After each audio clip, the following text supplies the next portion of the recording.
Hi ಎಲ್ಲರಿಗೂ ನಮಸ್ಕಾರ. ನಮ್ಮ ಚಾನಲ್ಗೆ ಸ್ವಾಗತ. ಇವತ್ತು ನಾನು ಬ್ಲೌಸ್ ಬ್ಯಾಕ್ ನೆಕ್ ಡಿಸೈನ್ ಯಾವ ರೀತಿ ಮಾಡೋದು ಅಂತ ಹೇಳ್ಕೊಡ್ತಾ ಇದ್ದೀನಿ. ಇದು ಬ್ಲೌಸು ಬ್ಯಾಕ್ ನೆಕ್ ಬಂದು ಬೋಟ್ ನೆಕ್ಕು. ಇಲ್ಲಿ ನಾನು ಬೋಟ್ ನೆಕ್ ವಿಡ್ತ್ ಬಂದು 4.5 ಇಂಚ್ ಇಟ್ಟಿದ್ದೀನಿ. ಲೆಂತ್ ಬಂದು 11 ಇಂಚ್ ಇಟ್ಟಿದ್ದೀನಿ. ನೋಡಿ, ಈ ರೀತಿ ರೌಂಡ್ ಶೇಪು ಮಾರ್ಕ್ ಮಾಡಿ ಕಟ್ ಮಾಡ್ಕೋತಾ ಇದ್ದೀನಿ. ನಾನು ಪೈಪಿಂಗ್ ಮಾಡೋದ್ರಿಂದ ನೆಕ್ ವಿಡ್ತ್ ಒಂದು 1/4 ಇಂಚ್ ಒಳಗಡೆಗೆ ಹಾಕ್ಕೊಂಡಿದ್ದೀನಿ. ಸೊ ಈ ರೀತಿ ಕಟ್ ಮಾಡ್ಕೊಂಡಾದಮೇಲೆ ಈಗ ನಾನು ಬ್ಯಾಕ್ ಪಾರ್ಟ್ನ ತಗೊಂಡು ಮೇನ್ ಕ್ಲಾತನ್ನ 2 ಫೋಲ್ಡ್ ಮಾಡ್ಕೊಂಡು ಅದ್ರ ಮೇಲೆ ಇಟ್ಟು ಕಟ್ ಮಾಡ್ಕೋತಾ ಇದ್ದೀನಿ. ಈಗ ನಾನಿಲ್ಲಿ ಫಸ್ಟು ಪೈಪಿಂಗ್ ಥ್ರೆಡ್ನ ರೆಡಿ ಮಾಡಿಕೊಂಡು ಈ ರೀತಿ ನೋಡಿ, ಇಲ್ಲಿ ಥ್ರೆಡ್ ಪೈಪಿಂಗ್ನ ಮಾಡಿಟ್ಕೊಂಡಿದ್ದೀನಿ. ಥ್ರೆಡ್ನ ರೆಡಿ ಮಾಡಿಕೊಂಡು ಲೈನಿಂಗ್ ಪೀಸ್ಗೆ ಫಸ್ಟು ಈ ರೀತಿ ಪೈಪಿಂಗ್ನ ಅಟ್ಯಾಚ್ ಮಾಡ್ಕೋತಾ ಇದ್ದೀನಿ. ಇದಕ್ಕೆ ನಾನಿಲ್ಲಿ ಡಬಲ್ ಟೆನ್ಷನ್ ತೆಗೆದು ಸಿಂಗಲ್ ಟೆನ್ಷನ್ ಹಾಕ್ಕೊಂಡಿದ್ದೀನಿ. ಈ ರೀತಿ ಥ್ರೆಡ್ ಪೈಪಿಂಗ್ ಪಕ್ಕನೇ ಸ್ಟಿಚ್ ಬರಬೇಕು, ಆ ರೀತಿ ರೌಂಡ್ ನೆಕ್ಗೆ ಸ್ಟಿಚ್ ಮಾಡ್ಕೋತಾ ಇದ್ದೀನಿ.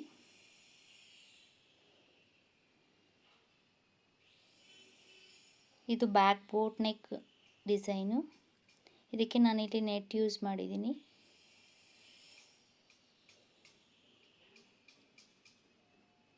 ನೋಡಿ, ಈ ರೀತಿ ನೆಕ್ ಸುತ್ತು ನಾವು ಪೈಪಿಂಗ್ನ ಅಟ್ಯಾಚ್ ಮಾಡ್ಕೋತಾ ಇದ್ದೀನಿ. ಫಸ್ಟು ಲೈನಿಂಗಿಗೆ ಅಟ್ಯಾಚ್ ಮಾಡ್ಕೋಬೇಕು. ಈಗ ಮೇನ್ ಕ್ಲಾತ್ ತೊಗೋಬೇಕು. ನಾವು ಎಕ್ಸ್ಟ್ರಾಸ್ ಏನಾದರೂ ಇದ್ದರೆ ಕಟ್ ಮಾಡಿಕೊಂಡು ಮೇನ್ ಕ್ಲಾತ್ ಮೇಲೆ ಈ ರೀತಿ ನಾವು ಪೈಪಿಂಗ್ ಮಾಡ್ಕೊಂಡಿರೋದನ್ನ ಸೀದಾ ಸೈಡ್ ಮೇನ್ ಕ್ಲಾತ್ ಮೇಲೆ ಈ ರೀತಿ ನಾವು ಪೈಪಿಂಗ್ ಮಾಡ್ಕೊಂಡಿರೋದನ್ನ ಉಲ್ಟಾ ಸೈಡ್ ಇಟ್ಕೊಂಡು ಸ್ಟಿಚ್ ಮಾಡ್ಕೊಳ್ಳಿ. ನಾವು ಫಸ್ಟು ಪೈಪಿಂಗ್ ಥ್ರೆಡ್ ಪಕ್ಕನೇ ಸ್ಟಿಚ್ ಹಾಕ್ಕೊಂಡಿದ್ರಲ್ಲ, ಈ ಸ್ಟಿಚ್ಚು ಸಹ ಅದ್ರ ಪಕ್ಕನೇ ಬರಬೇಕು. ಬಿಗಿನರ್ಸ್ ಆದರೆ ನೀವು ಮೇನ್ ಕ್ಲಾತ್ಗೆ ಲೈನಿಂಗ್ ಮೇಲೆ ಅಟ್ಯಾಚ್ ಮಾಡುವಾಗ ಗುಂಡ್ಪಿನ್ನು ಹಾಕಿ ನೀಟಾಗಿ ಸ್ಟಿಫಾಗಿ ಮಾಡಿಕೊಂಡು ಆಮೇಲೆ ಸ್ಟಿಚ್ ಹಾಕ್ಕೊಳ್ಳಿ. ಇಲ್ಲಿ ನಾನು ಹಾಗೆ ಸ್ಟಿಚ್ ಮಾಡ್ಕೋತಾ ಇದ್ದೀನಿ. ನೀಟಾಗಿ ಈ ರೀತಿ ಅರೇಂಜ್ ಮಾಡಿಕೊಂಡು ಸ್ಟಿಚ್ ಹಾಕ್ಕೊಳ್ಳಿ. ಸ್ಟಿಚ್ಚು ಥ್ರೆಡ್ ಪಕ್ಕನೇ ಬರಬೇಕು, ಆಗ ಫಿನಿಶಿಂಗ್ ನೀಟಾಗಿ ಬರುತ್ತೆ ಇನ್ವಿಸಿಬಲ್ ಥ್ರೆಡ್ ಪೈಪಿಂಗ್ ಮಾಡಬೇಕಾದ್ರೆ. ಈಗ ನೋಡಿ, ಈ ರೀತಿ ಸ್ಟಿಚ್ ಮಾಡ್ಕೊಂಡಾದಮೇಲೆ ಎಕ್ಸ್ಟ್ರಾ ಕ್ಲಾತ್ನ ಕಟ್ ಮಾಡ್ಕೊಂಬಿಡಿ. ಕಟ್ ಮಾಡಿಕೊಂಡು ಇಲ್ಲಿ ನಾನು ನ್ಯಾಚಸ್ ಹಾಕ್ಕೋತಾ ಇದ್ದೀನಿ. ಈ ರೀತಿ ಮಾಡೋದ್ರಿಂದ ಫಿನಿಶಿಂಗ್ ನೀಟಾಗಿ ಚೆನ್ನಾಗಿ ಬರುತ್ತೆ. ಈ ರೀತಿ ನ್ಯಾಚ್ ಹಾಕ್ಕೊಂಡಾದ್ಮೇಲೆ ಈಗ ಲೈನಿಂಗ್ ಕ್ಲಾತ್ನ ಈ ರೀತಿ ಉಲ್ಟಾ ಮಾಡಿಕೊಂಡು ಈಗ ನೋಡಿ ಫಿನಿಶಿಂಗ್ ಎಷ್ಟು ನೀಟಾಗಿ ಬಂದಿದೆ ಥ್ರೆಡ್ ಪೈಪಿಂಗು. ನೀವು ಬೇಕಂದರೆ ಮೇಲೆ ಒಂದು ಸ್ಟಿಚ್ ಹಾಕ್ಕೋಬೋದು, ಇಲ್ಲಾಂದರೆ ಹಾಗೆ ಐರನ್ ಮಾಡಿಕೊಂಡ್ರೆ ನೀಟಾಗಿ ಫಿನಿಶ್ ಆಗುತ್ತೆ. ಈಗ ಎಕ್ಸ್ಟ್ರಾದನ್ನೆಲ್ಲ ತೆಗೆದುಬಿಟ್ಟು ಎಕ್ಸ್ಟ್ರಾ ಮೇನ್ ಕ್ಲಾತ್ ಇರುತ್ತಲ್ಲ ಅದನ್ನೆಲ್ಲ ನೀಟಾಗಿ ಕಟ್ ಮಾಡ್ಕೊಂಡು ಐರನ್ ಮಾಡಿಕೊಂಡು ನಾವು ಇನ್ನೊಂದು ಥ್ರೆಡ್ ಪೈಪಿಂಗ್ ಮಾಡ್ಕೊಂಡಿದ್ರಲ್ಲ ಅದನ್ನು ಬ್ಯಾಕು ಈ ರೀತಿ ಪೈಪಿಂಗ್ ಕೊಡ್ತಾಯಿದ್ದೀನಿ ನಾನು ಕೆಳಗಡೆ. ನೋಡಿ, ಅರ್ಧ ಇಂಚು ಸ್ಟಿಚಿಂಗಿಗೆ ಬಟ್ಟೆ ಬಿಟ್ಟು ಈ ರೀತಿ ನಾವು ಮೇನ್ ಕ್ಲಾತ್ ಮೇಲೆ ಈ ರೀತಿ ಸ್ಟಿಚ್ ಮಾಡ್ಕೋತಾ ಇದ್ದೀನಿ. ಥ್ರೆಡ್ ಪಕ್ಕನೇ ಬರಬೇಕು ಸ್ಟಿಚ್ಚು.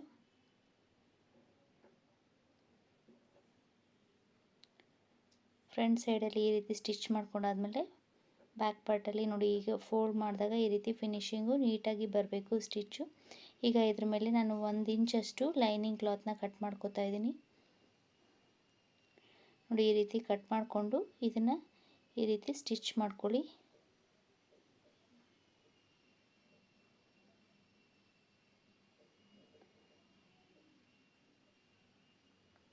ನೋಡಿ, ಈ ರೀತಿ ಸ್ಟಿಚ್ ಮಾಡ್ಕೊಂಡಾದ್ಮೇಲೆ ಈ ರೀತಿ ನೀವು ಫೋಲ್ಡ್ ಮಾಡಿ ಏಮಿಂಗ್ ಸಹ ಮಾಡ್ಕೋಬೋದು, ಇಲ್ಲಾಂದರೆ ನೀವು ಮಿಷಿನಲ್ಲಿ ಸ್ಟಿಚ್ ಸಹ ಹಾಕ್ಕೋಬೋದು, ಆವಾಗ ನೀಟಾಗಿ ಫಿನಿಶಿಂಗ್ ಬರುತ್ತೆ. ನಾನಿಲ್ಲಿ ಏಮಿಂಗ್ ಮಾಡ್ಕೊಳಕ್ಕೆ ಫಸ್ಟು ಒಂದು ಸ್ಟಿಚ್ ಈ ರೀತಿ ಹಾಕ್ಕೊಂಬಿಡ್ತೀನಿ.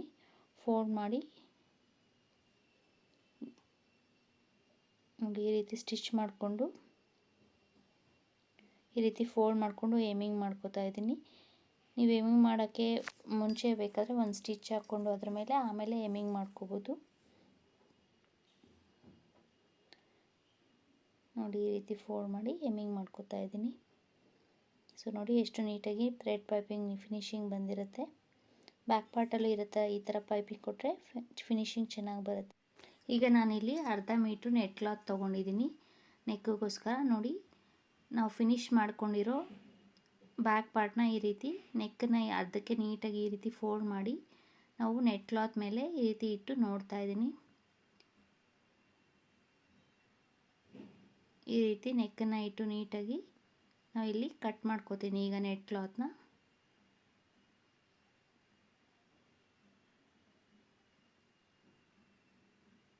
ಈಗ ಮಾರ್ಕಿಂಗ್ ಚಾಕ್ ತೊಗೊಂಡು ನೀಟಾಗಿ ಮಾರ್ಕ್ ಮಾಡ್ಕೋತಾ ಇದ್ದೀನಿ.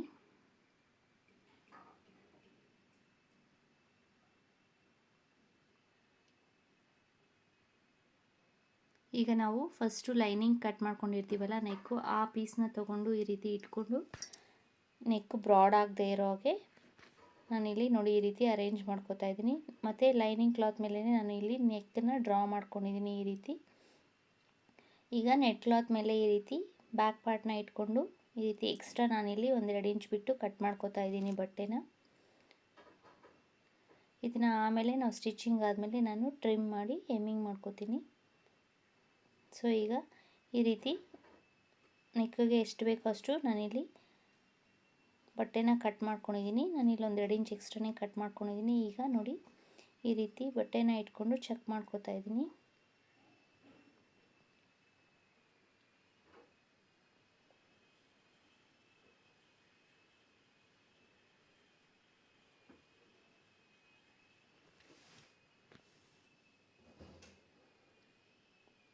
ಸೊ ಈಗ ನೋಡಿ ಈ ರೀತಿ ನೆಟ್ ಕ್ಲಾತ್ನ ಅಗಲಕ್ಕೆ ಹಾಕ್ಕೊಂಡು ನಾವು ನೆಕ್ ಹೊಲ್ಕೊಂಡಿದ್ದೀವಲ್ಲ ಅದನ್ನು ಇದ್ರ ಮೇಲೆ ನೆಟ್ ಕ್ಲಾತ್ ಮೇಲೆ ಈ ರೀತಿ ಇಟ್ಕೊಳ್ಳಿ.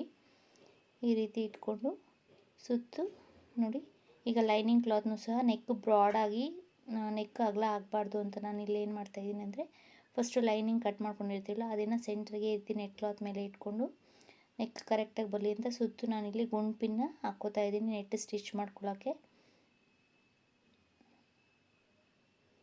ಈ ರೀತಿ ಗುಂಡ್ಪಿನ ಹಾಕ್ಕೊಂಡಾದ್ಮೇಲೆ ನೋಡಿ ಸುತ್ತು ನಾನು ಪೈಪಿಂಗ್ ಮಾಡಿದ್ದೀನಲ್ಲ ಅದ್ರ ಪಕ್ಕನೇ ಒಂದು ಸ್ಟಿಚ್ ಹಾಕ್ಕೊಂಡು ನೆಟ್ಟನ್ನು ಅಟ್ಯಾಚ್ ಮಾಡ್ಕೊಂಡಿದ್ದೀನಿ.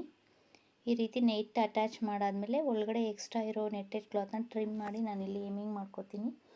ಈಗ ಬ್ಯಾಕ್ ಪಾರ್ಟ್ನ ಈ ರೀತಿ ನೆಕ್ ಕರೆಕ್ಟಾಗಿ ಫೋಲ್ಡ್ ಮಾಡ್ಕೊಳ್ಳಿ, ಅರ್ಧಕ್ಕೆ ಕರೆಕ್ಟಾಗಿ ಈ ರೀತಿ ಫೋಲ್ಡ್ ಮಾಡಿಕೊಂಡು ಇಲ್ಲಿ ನಾವು ನೆಕ್ ಡಿಸೈನ್ ಮಾಡ್ಕೊಂಡಿದ್ದೀರ ನಾನು lining cloth first neck part cut ಮಾಡಿದಾಗ ಇರುತ್ತಲ್ಲ ಪೀಸ್, ಆ ಪೀಸ್ನ ಹಾಗೆ ಇಟ್ಕೊಂಡು ಅದರ ಮೇಲೆ ನೆಕ್ ಡ್ರಾ ಮಾಡಿಕೊಂಡು ನೋಡಿ ಈ ರೀತಿ ನೆಕ್ ಹಾಕ್ಕೊಂಡಿದ್ದೀನಿ. ನಾನು ಕಟ್ ಮಾಡ್ಕೋತಾ ಇದ್ದೀನಿ, ನೆಟ್ನ ಕಟ್ ಮಾಡ್ಕೋತಾ ಇದ್ದೀನಿ. ಈ ರೀತಿ ಇಟ್ಕೊಂಡು ಕಟ್ ಮಾಡೋದ್ರಿಂದ ಈಸಿ ಆಗುತ್ತೆ ನಮಗೆ. ಸೊ ನೋಡಿ ಈಗ ಆ ಲೈನಿಂಗ್ ಕ್ಲಾತ್ನ ತೆಗೆದು ನೆಟ್ ನೋಡಿ ಈ ರೀತಿ ಕಟ್ ಮಾಡ್ಕೊಂಡಿದ್ದೀನಿ. ಈಗ ಸೆಂಟರ್ಗೆ ಇದು ಬ್ಯಾಕ್ ಹುಕ್ ಆಗಿರೋದ್ರಿಂದ ನಾನು ಸೆಂಟರ್ ಕಟ್ ಮಾಡ್ಕೋತಾ ಇದ್ದೀನಿ ಬ್ಯಾಕ್ ಪಾರ್ಟು. ಈಗ ಈ ರೀತಿ ನಾನು 1.25 ಇಂಚು ಅಥವಾ 1 ಇಂಚಿಗೆ ಈ ರೀತಿ ಕ್ರಾಸ್ ಪೀಸ್ನ ಕಟ್ ಮಾಡಿಕೊಂಡು ನಾವು ನೆಟ್ ಕಟ್ ಮಾಡ್ಕೊಂಡಿರಲ್ಲ ಅದ್ರ ಮೇಲೆ ಈ ರೀತಿ ಫೋಲ್ಡ್ ಮಾಡಿ ಇಟ್ಕೊಂಡು ನಾನಿಲ್ಲಿ ಸಣ್ಣದಾಗಿ ಪೈಪಿಂಗ್ ಕೊಟ್ಕೋತಾ ಇದ್ದೀನಿ. ಚಿಕ್ಕದಾಗಿ ಒಂದು ಪ್ಯಾಚ್ ವರ್ಕ್ ಥರ ಕೊಡ್ತಾ ಇದ್ದೀನಿ ಅಷ್ಟೇ. ಇಲ್ಲಿ ನೋಡಿ ಈ ರೀತಿ ಡಬಲ್ ಫೋಲ್ಡ್ ಮಾಡಿ ಸ್ಟಿಚ್ ಮಾಡ್ಕೊತಾ ಇದ್ದೀನಿ.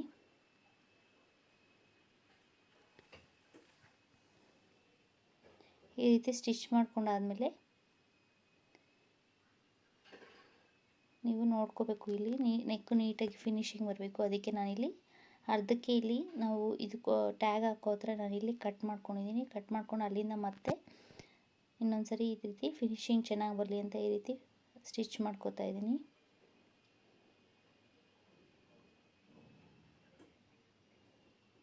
ನೋಡಿ ಈಗ ಎಕ್ಸ್ಟ್ರಾ ಕ್ಲಾತ್ನೆಲ್ಲ ಟ್ರಿಮ್ ಮಾಡ್ಕೊಳ್ಳಿ. ಟ್ರಿಮ್ ಮಾಡಿಕೊಂಡು ನಾನಿಲ್ಲಿ ಈಗ ಈ ರೀತಿ ಫೋಲ್ಡ್ ಮಾಡ್ಕೋತಾ ಇದ್ದೀನಿ.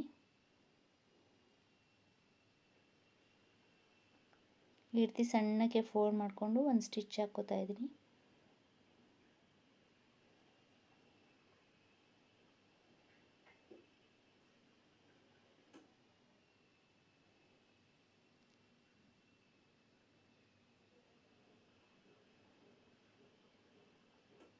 ಇಲ್ಲಿ ಸ್ಟಿಚ್ ಮಾಡುವಾಗ ನಿಧಾನ ಆದರೂ ಪರವಾಗಿಲ್ಲ, ನೀಟಾಗಿ ಸ್ಟಿಚ್ ಮಾಡ್ಕೊಳ್ಳಿ. ಫಿನಿಶಿಂಗ್ ಚೆನ್ನಾಗಿ ಬರಬೇಕು ಅಂದರೆ ನಾವು ನಿಧಾನಕ್ಕೆ ಸ್ಟಿಚ್ ಮಾಡಿದ್ರೂ ಪರವಾಗಿಲ್ಲ, ನೀಟಾಗಿ ಸ್ಟಿಚ್ ಮಾಡ್ಕೊಳ್ಳಿ. ನೋಡಿ ಈಗ ನೀಟಾಗಿ ಈ ರೀತಿ ಫೋಲ್ಡ್ ಮಾಡಿಕೊಂಡು ಸಣ್ಣಕ್ಕೆ ಒಂದೇ ಸಮ ಬರಬೇಕು ಅದು ಬಟ್ಟೆ, ಆ ರೀತಿ ಫೋಲ್ಡ್ ಮಾಡಿಕೊಂಡು ಇಲ್ಲಿ ನಾನು ಸ್ಟಿಚ್ ಮಾಡ್ಕೋತಾ ಇದ್ದೀನಿ.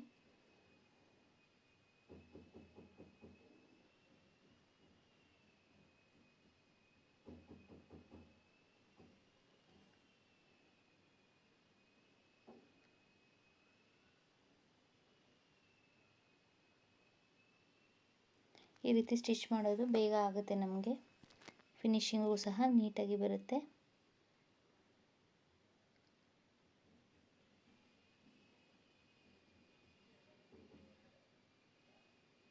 ಸೊ ನೋಡಿ ಈ ರೀತಿ ಸ್ಟಿಚ್ ಹಾಕ್ಕೊಳ್ಳಿ. ಎಕ್ಸ್ಟ್ರಾ ಥ್ರೆಡ್ ಏನಾದರೂ ಇದ್ದರೆ ಅದನ್ನು ಟ್ರಿಮ್ ಮಾಡ್ಕೊಳ್ಳಿ. ನೋಡಿ ಈ ರೀತಿ ಸ್ಟಿಚ್ ಆಗಬೇಕು. ಎಕ್ಸ್ಟ್ರಾ ಕ್ಲಾತ್ ಏನಾದರೂ ಇದ್ದರೆ ಸ್ಟಿಚ್ ನೋಡಿ. ಈಗ ನಾನು ಎರಡು ಪಾರ್ಟ್ನ ಅದೇ ರೀತಿ ನಾನು ಸ್ಟಿಚ್ ಮಾಡ್ಕೊಂಡಿದ್ದೀನಿ.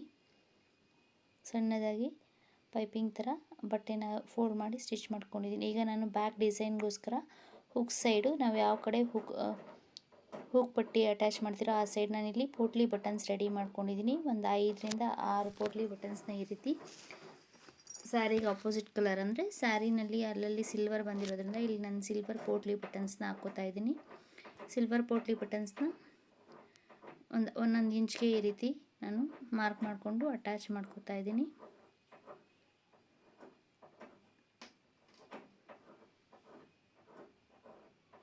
ಹುಕ್ ಪಟ್ಟಿ ಸೈಡು ಈ ರೀತಿ ನಾನು ಅಟ್ಯಾಚ್ ಮಾಡ್ಕೊಂಡಿದ್ದೀನಿ. ಅಟ್ಯಾಚ್ ಮಾಡಿಕೊಂಡು ಎಕ್ಸ್ಟ್ರಾ ಇರೋದನ್ನೆಲ್ಲ ಟ್ರಿಮ್ ಮಾಡ್ಕೋತಾ ಇದ್ದೀನಿ. ಟ್ರಿಮ್ ಮಾಡಿಕೊಂಡು ಈಗ ನೋಡಿ ಇನ್ನೊಂದು ಸ್ಟಿಚ್ ಹಾಕೋತಾ ಇದ್ದೀನಿ. ಸ್ಟಿಚ್ ಹಾಕೊಂಡಾದ್ಮೇಲೆ ಈಗ ನಾನು ಲೈನಿಂಗ್ ಕ್ಲಾತ್ ತೊಗೊಂಡು ಹುಕ್ ಪಟ್ಟಿಗೋಸ್ಕರ ಇಲ್ಲಿ ನಾನು ನೋಡಿ ಈ ರೀತಿ ಒಂದು ಪೀಸ್ನ ಲೈನಿಂಗ್ ಕ್ಲಾತ್ ತೊಗೊಂಡು ಅದನ್ನು ಫೋಲ್ಡ್ ಮಾಡಿಕೊಂಡು ಇದರ ಮೇಲೆ ಈ ರೀತಿ ಇಟ್ಕೊಂಡು ಸ್ಟಿಚ್ ಮಾಡ್ಕೋತಾ ಇದ್ದೀನಿ. ನಾವು ಪೋಟ್ಲಿ ಬಟನ್ ಸ್ಟಿಚ್ ಹಾಕಿರ್ತೀವಲ್ಲ ಅದ್ರ ಮೇಲೇ ಈ ರೀತಿ ಇಟ್ಕೊಂಡು ನೀಟಾಗಿ ಸ್ಟಿಚ್ ಹಾಕ್ಕೋಬೇಕು.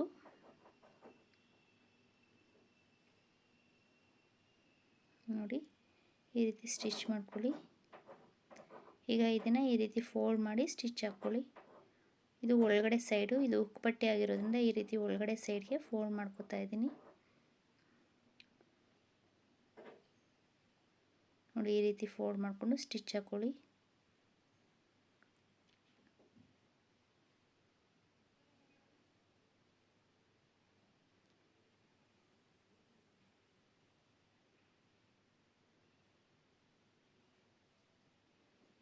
ಎಕ್ಸ್ಟ್ರಾ ಏನಾದರೂ ಥ್ರೆಡ್ ಹಸಿದ್ರೆ ಅದನ್ನ ಟ್ರಿಮ್ ಮಾಡ್ಕೊಳ್ಳಿ. ನೋಡಿ ಈಗ ಹುಕ್ ಪಟ್ಟಿನ ನಾನು ಸ್ಟಿಚ್ ಮಾಡ್ಕೊಂಡಿದ್ದೀನಿ. ಈಗ ಇದೇ ರೀತಿ ನಾವು ಇನ್ನೊಂದು ಪೀಸ್ಗೆ ಬ್ಯಾಕ್ ಪಾರ್ಟಲ್ಲಿ ಕಾಜಾ ಪಟ್ಟಿನ ಸ್ಟಿಚ್ ಮಾಡ್ಕೋತಾ ಇದ್ದೀನಿ. ಇದಕ್ಕೆ ನಾನು ಇಲ್ಲಿ ಮೇನ್ ಕ್ಲಾತ್ ತೊಗೊಂಡಿದ್ದೀನಿ. ಇದು ಕಾಟನ್ ಕ್ಲಾತ್ ಆಗಿರೋದ್ರಿಂದ ಹಾಗೆ ಇದನ್ನ 2 ಫೋಲ್ಡ್ ಮಾಡಿಕೊಂಡು ನೋಡಿ ಈ ರೀತಿ ಬ್ಯಾಕ್ ಸೈಡಲ್ಲಿ ಈ ರೀತಿ ಸ್ಟಿಚ್ ಮಾಡ್ಕೋಬೇಕು.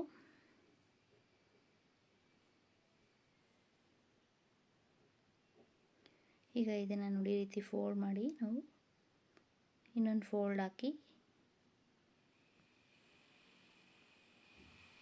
ಸ್ಟಿಚ್ ಮಾಡ್ಕೋತಾ ಇದ್ದೀನಿ. ಈಗ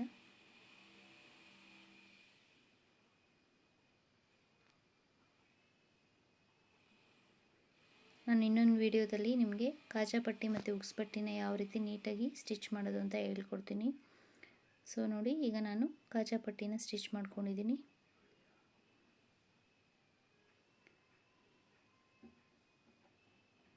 ಸೊ ಈಗ 2 ಬ್ಯಾಕ್ ಪೀಸ್ನ ಈ ರೀತಿ ನಾನು ನೀಟಾಗಿ ರೆಡಿ ಮಾಡ್ಕೊಂಡಿದ್ದೀನಿ. ಫಿನಿಶಿಂಗ್ ಆಗಿದೆ. ಈಗ ನೆಟ್ಟೆಡ್ ಕೊಟ್ಟು ಫಿನಿಶಿಂಗ್ ಮಾಡ್ಕೊಂಡಿದ್ದೀನಿ.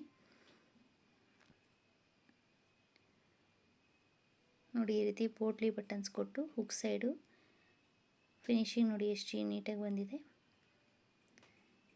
ಈ ರೀತಿ ಪೈಪಿಂಗ್ ಮಾಡಿಕೊಂಡ್ರೆ ನಾವು ರೌಂಡ್ ನೆಕ್ ಈ ರೀತಿ ಡಿಸೈನ್ಗೆ ಚೆನ್ನಾಗಿರುತ್ತೆ. ಈಗ ನಾನಿಲ್ಲಿ ಹುಕ್ ಹಾಕಬೇಕು. ಅದಕ್ಕೋಸ್ಕರ ನಾನಿಲ್ಲಿ ನೋಡಿ ಈ ರೀತಿ ಪೈಪಿಂಗ್ ಥ್ರೆಡ್ನ ಸಿಲ್ವರ್ ಕಲರಲ್ಲಿ ಮಾಡಿಕೊಂಡು ಇಲ್ಲಿ ಅಟ್ಯಾಚ್ ಮಾಡ್ಕೋತಾ ಇದ್ದೀನಿ.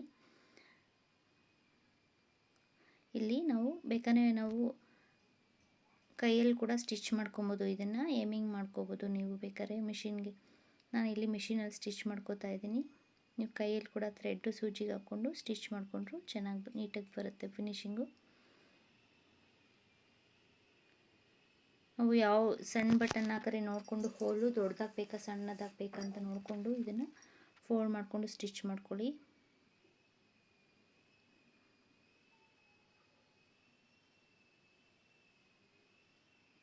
ನೋಡಿ ಈ ರೀತಿ ಸ್ಟಿಚ್ ಮಾಡ್ಕೋಬೇಕು.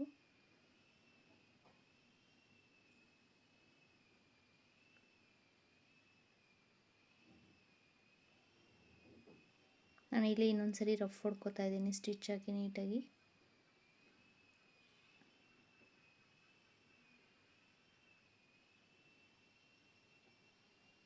ಎಕ್ಸ್ಟ್ರಾ ಥ್ರೆಡ್ ಏನಾದರೂ ಇದನ್ನು ಟ್ರಿಮ್ ಮಾಡ್ಕೊಳ್ಳಿ. ಈಗ ನೋಡಿ ನಾನು ಈ ಬಟನ್ ಹೋಗೋಷ್ಟು ಹೋಲ್ ಮಾಡಿ ಇಟ್ಕೊಂಡಿದ್ದೀನಿ. ಸೊ ಆ ಬಟನನ್ನು ಈ ಕಡೆಗೆ ನಾವು ಈ ರೀತಿ ಕೈಯಲ್ಲಿ ಹೊಲ್ಕೋಬೇಕು. ನೋಡಿ ಈ ರೀತಿ ಹೊಲ್ದಾಕರೆ ನೀಟಾಗಿ ಫಿನಿಶಿಂಗ್ ಬರುತ್ತೆ. ಸೊ ನೋಡಿ ನಾನು ಯಾವ ರೀತಿ ಬ್ಯಾಕ್ ನೆಟ್ ಕೊಟ್ಟು ಬೋಟ್ ನೆಕ್ ಡಿಸೈನ್ ಮಾಡೋದು ಅಂತ ಬ್ಯಾಕ್ ನೆಕ್ ಡಿಸೈನ್ ಹೇಳ್ಕೊಟ್ಟಿದ್ದೀನಿ. ಸೊ ನಾನು ಮಾಡೋ ವೀಡಿಯೋಸ್ ನಿಮಗೆ ಇಷ್ಟ ಆದರೆ ಪ್ಲೀಸ್ ಲೈಕ್, ಶೇರ್ ಮತ್ತು ಸಬ್ಸ್ಕ್ರೈಬ್ ಮಾಡಿ. Thank you.